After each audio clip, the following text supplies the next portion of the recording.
ዛሬ ጠዋት አባቴ ትንሽ ደካክሞት ነበር።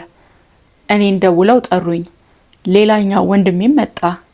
እየወሰድነው እያለ መኪና ላይ ዘንበል ብሎ እንደመተኛት ሆነ። ወዲያው ወደ ሆስፒታል አስገባ ነው። አባቴ ግን ብዙም አልቆየም። ሕክምናው ሳይጀመር ህይወቱ አለፈ።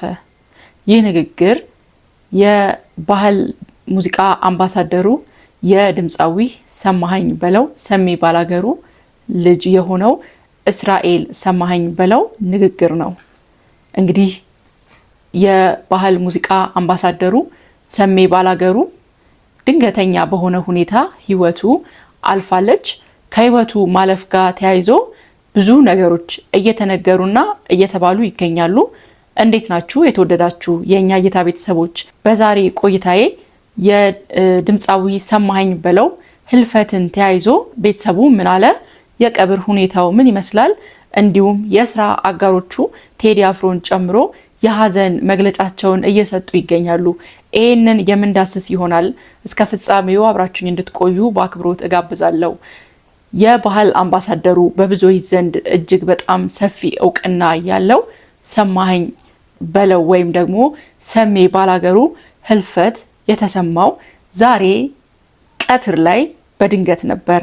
ይሄ የበርካታ ሰዎችን ጆሮ ጭው የሚያደርግ መረጃ ከመውጣቱ በፊት ሰማኸኝ በለው ጥሩ በሆነ ሁኔታ የክብደት መቀነስ ስልጠናን ከአንድ የክብደት መቀነስ ተቋም ጋር ሆኖ እየሰራ እንደነበር ራሱ በአንደበቱ ተናግሮ ነበረ።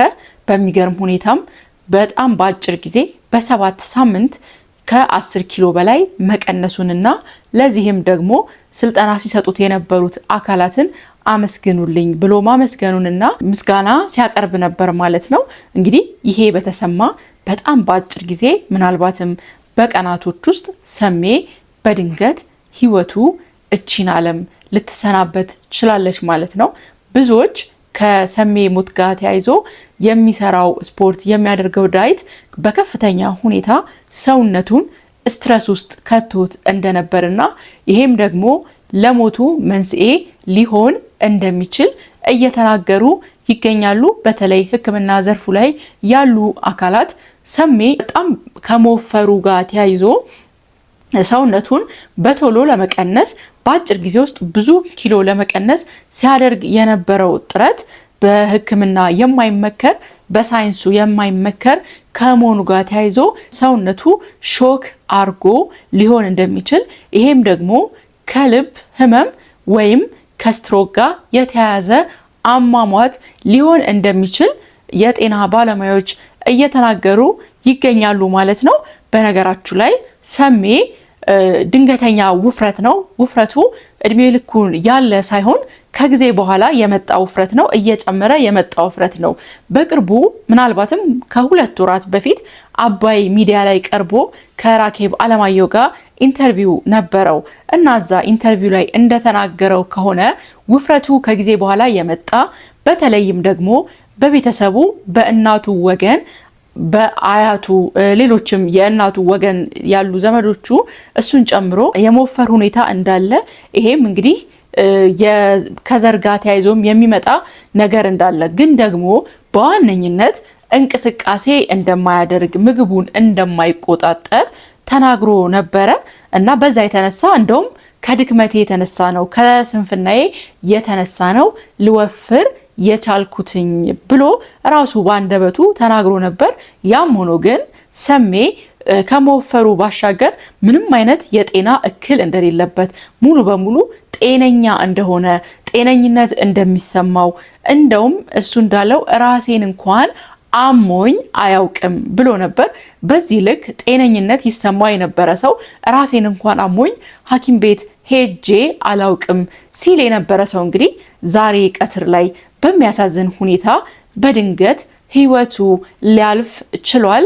ስለ አሟሟቱ ልጁ ቤተሰቡ ምን አሉ የሚለውን ደግሞ ከዚህ ቀጥሎ አቻሬ ጫማ ወይም ደግሞ የሰማኸኝ በለው የቅርብ ሰው ከሆኑ አንዱ አቻሬ ነው እና ስለ ሁኔታው ከልጁ ጋር ተወያይቶ ነበር። ልጁ ለአቻሬ ያለውን አቻሬ ባንደበቱ እንዲነግረን ወደ አቻሬ እናልፋለን ማለት ነው። እሱን ተከታትለን እንመለሳለን። ባለቤቱንም አግኝቻት ነበረ፣ ልጁንም እስራኤልን አግኝቻለሁ እና እስራኤል እንደነገረኝ ከሆነ ሰሞኑን ጥሩ ሁላችንም በስክሪን ላይ እንደምናየው የተለያዩ የሕክምና ዘዴዎችን የተጠቀመ የሰውነት መቀነስ ፕሮግራም ላይ እንደነበረ እናውቃለን። በተረፈ ግን ዛሬ ጠዋት ላይ ትንሽ ደካከመው ነው ያለኝ ልጁ። ደካከመውና እኔን ጠሩኝ። ከዛ ከሌላኛው ወንድሜ ጋር ሆኜ ወደ ሆስፒታል ይዘነው ስንሄድ በቃ እየሄድን እያለ እዛ ወንበሩ ላይ ዘንበል አለን የሚለኝ።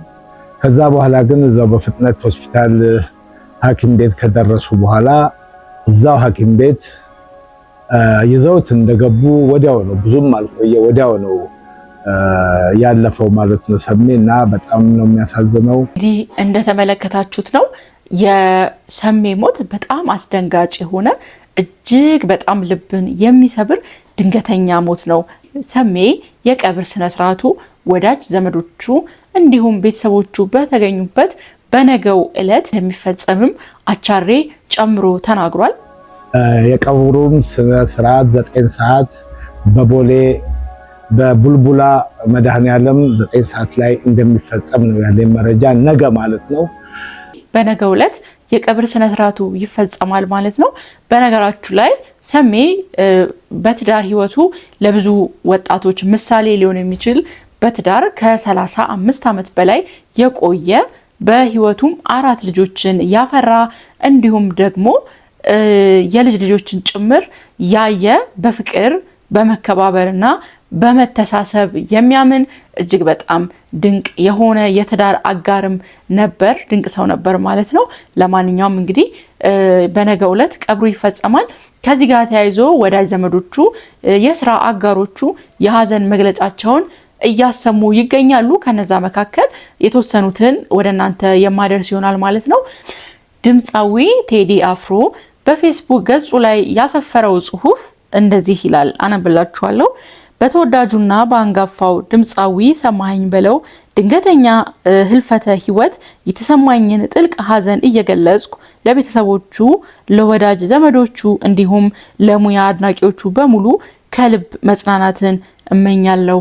ነፍስ ይማር፣ ኢትዮጵያ ለዘላለም ትኑር፣ ፍቅር ያሸንፋል፣ ቴዎድሮስ ካሳሁን ቴዲ አፍሮ ከሚል ፊርማ ጋር ሀዘኑን ገልጿል ማለት ነው።